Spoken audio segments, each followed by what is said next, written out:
Assalamualaikum viewers, this is me Naila Tanim and I welcome you all to Javed Publishers. आज हम Kids English Grade 1 Chapter number 11 and the name of the chapter is My School की exercise which is on page number 85 को solve करेंगे. Take out page number 85 of your textbook. Speaking skills. Practice the given dialogue with your friend. Hello, my name is Umar. What is your name? Hi, my name is Zuhaib. How are you? I'm fine, thank you. How are you?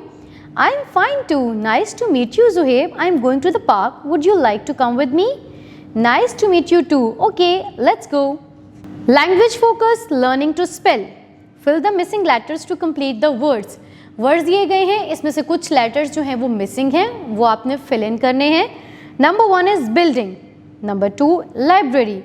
Number 3, canteen. Number 4 is playground. Moving on to the grammar work, adjectives of quality. यानी कि हमने यहाँ पे adjectives बताने हैं of quality किसी की सिफ्त के, वो अच्छी है या बुरी है. A word that refers to the quality of something or someone is called an adjective of quality, as I have already told you. For example, he is an intelligent student. The painting is beautiful. The room is clean. Use the given adjectives from the word bank to complete the sentences, and the words are tall, white, old, honest and heavy. Number 1 statement is my father is an old man. Hassan has a white dog. His uncle is an honest person. Ahsan is a tall boy.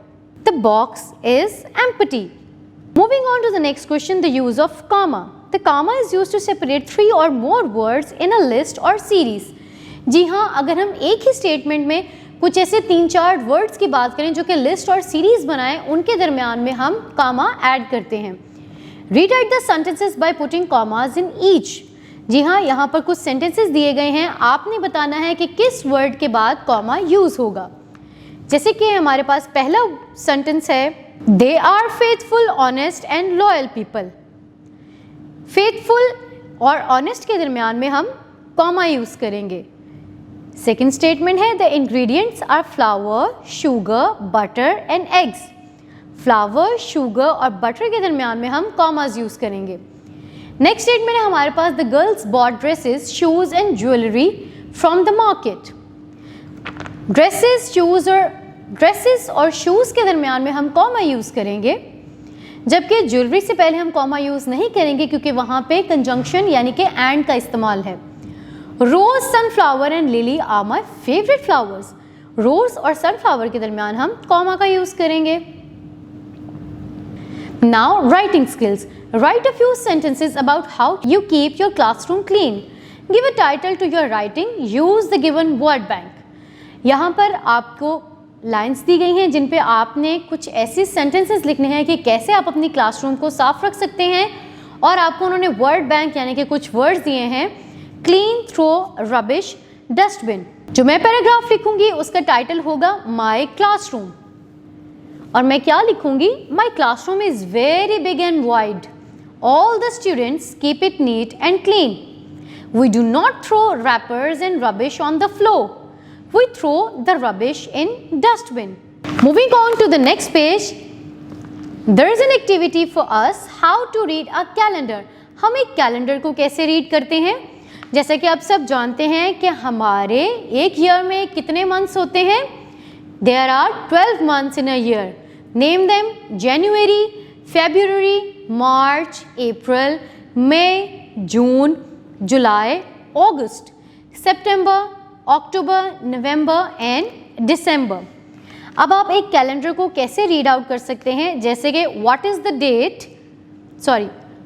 The month which is written on the top of a calendar. तो हमारा महीना कौन सा है? दिसंबर. उसके अलावा month के नीचे आपको डेज दिए गए हैं, Sunday, Monday, Tuesday, Wednesday, Thursday, Friday and Saturday. और संडेज में जो डेट्स आएंगी वो उन्हीं कॉलम्स के नीचे हैं, यानी कि संडे की डेट्स उसकी के नीचे, मंडे की डेट्स उसी कॉलम के नीचे, ट्यूसडे की उसी कॉलम में. तो इन तमाम डेट्स को देखते हुए हम पहले ऊपर से मंथ देखेंगे, डे को देखेंगे और अपना डेट जो है वो देख सकते हैं. अब इसी तरह उन्होंने आपको एक्टिविटी दी है, look at the calendar and answer the questions. So calendar में देखिए कि मंथ जो है वो नवंबर का है, उसके नीचे डेज ऑफ वीक हैं और नीचे हमारे पास उन्होंने डेट्स दी हैं और इसके हिसाब से उन्होंने कुछ सवाल पूछे हैं। व्हाट मंथ इज दिस, ये कौन सा महीना है?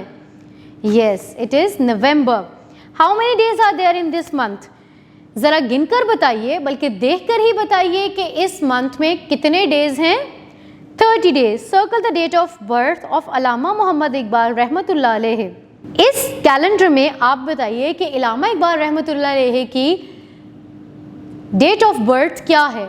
जैसे कि आप सब जानते हैं कि वो नवंबर में पैदा हुए and the date of birth is 9 November 1877। Thanks for watching. अपना बहुत सारा ख्याल रखिए, जुड़े रहिए बोलती किताबों के साथ।